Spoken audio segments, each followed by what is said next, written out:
Hi guys, and welcome back to our YouTube channel. In the last few videos you will have seen we've had a lot of the plastering done in the house, and now we are ready to start doing some of the final touches to one of the rooms ready for us to lay carpet.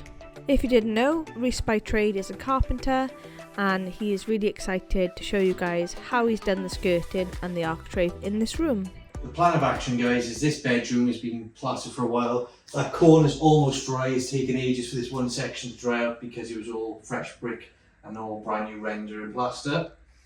So what I'm going to do tonight is aim to get all the skirting and architrave cut, which I'm going to jump on now. It's time to start doing the architrave and skirting. So to start off, we're going to go on the architrave. So when you set up architrave, you're going to want to set out how far back you want to set it in from the edge of the door lining. So if Natasha comes by here and has a quick look, basically we want to make sure we're set back far enough to miss the hinge or the knuckle of the hinge when we put it on. So that works out roughly about 7mm for these hinges. Usually a pencil thickness is fine. So I've set my set square to 7mm, and all you do is push up in the corner, mark down, do the other way, mark across, and that's your point there. And this is how I do it. I just get the leg of the door, whichever side you need, sit her on the floor, put it there, lay it up against there, and if Natasha then comes back around this side, you just mark it against the line, and then we know we've got a 45 degree up there. Do that all the way around, and the same for the head, just mark with 2 points. We do all our miters, we glue it all up, and we'll get it fixed on. So what we've got here is fast setting glue, also known as mitre bond, mitre kit, mitre mates, whatever you want to call it. It's just a super glue with an activator. So what you do is you get your 2 corners or whatever you're gluing, and you want to make sure first, just practice lining them up, make sure you can get them nice and tidy.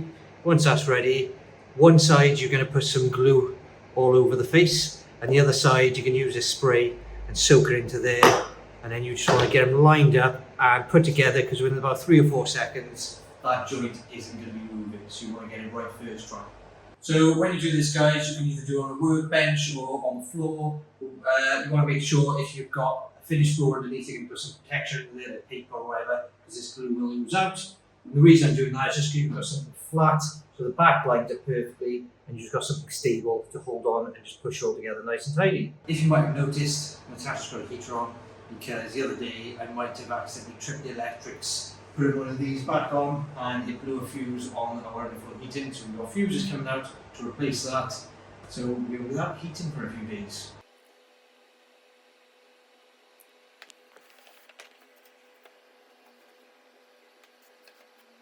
There's no nonsense mitre activator. It says 10 seconds.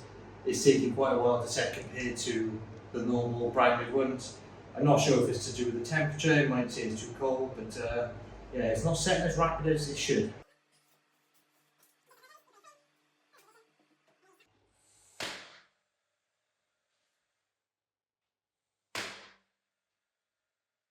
So this is one of my favourite tools. It's my second fix pin gun pass load, 50mm nails, usually for everything, sort of finishing touches like this. As you can see, it's going in nice and easy, quick bang, bang, bang, goes it on lovely. If you don't have a nail gun or a brad gun, you can use just some oval nails, just some 20-30mm nails, tack it in, and drive it home with a nail punch. So now we've got our corners pinned and the head pinned on our marks up here. As you can see, the legs are not parallel all the way down. So all we want to do is, as we go down, just put this on here, set it back, pin it, and it'll be lovely.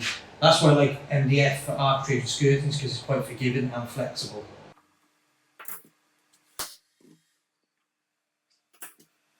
The profile we're going for the architrave and the skirting is OGEE, which is sort of that shape, and we've gone for 170mm deep. We didn't want to go too big, we didn't want to keep it too small, we wanted to go sort of in between.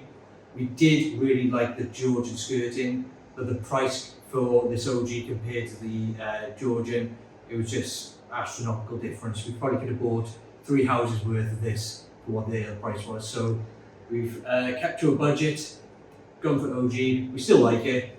So for doing skirting, guys, you're going to want to start in one corner, work your way around.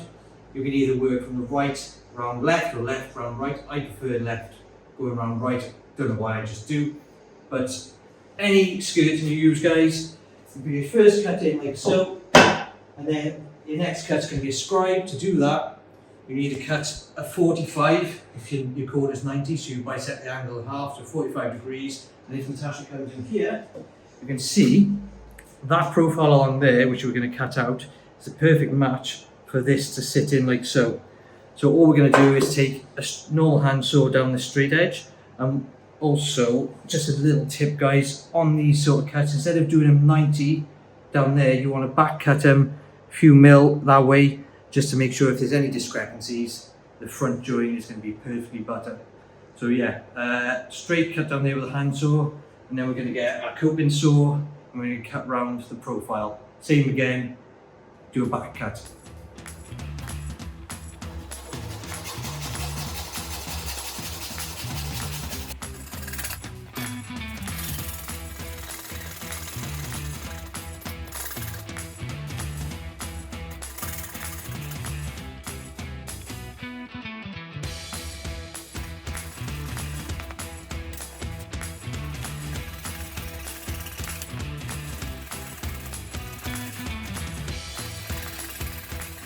This is the first scribe I've done in many years because I haven't worked on site for a while. So it's not too bad. There's a couple of bits I could make a bit tighter, but for the fact that it's going to be decorated, I think that's perfect for me.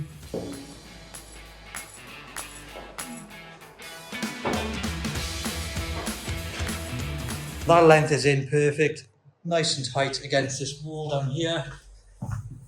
And then obviously I'm going to have to stick that to the wall, and that is the join like so. I reckon my next couple of scribes will be a little bit better because obviously I was trying to do that one long length. I'll do up my trestles next to get him nice and secure, but yeah, from here that looks pucker. 3 more walls to do and we are done in this room. And before I forget guys, that is what the corners look like. They're all flush and all that is perfect. It does look a bit dark in the corner, but once paint goes over that join, that will be absolutely spot on. I bought all this skirting in 5 metre lengths. I made a cutting list on a spreadsheet, which I wonder if Natasha can insert here so you can see the rooms, architraves, lengths and everything. So my first lot, I've got offcuts from what I'm calling length number 7. This next section is going to be 2 cuts from length number 8, and so on. That's how my schedule's working. But because it's so long and we haven't got so much space and I'm doing things ass backwards as always, I'm cutting them to length by hand and then doing the miters on the chop saw.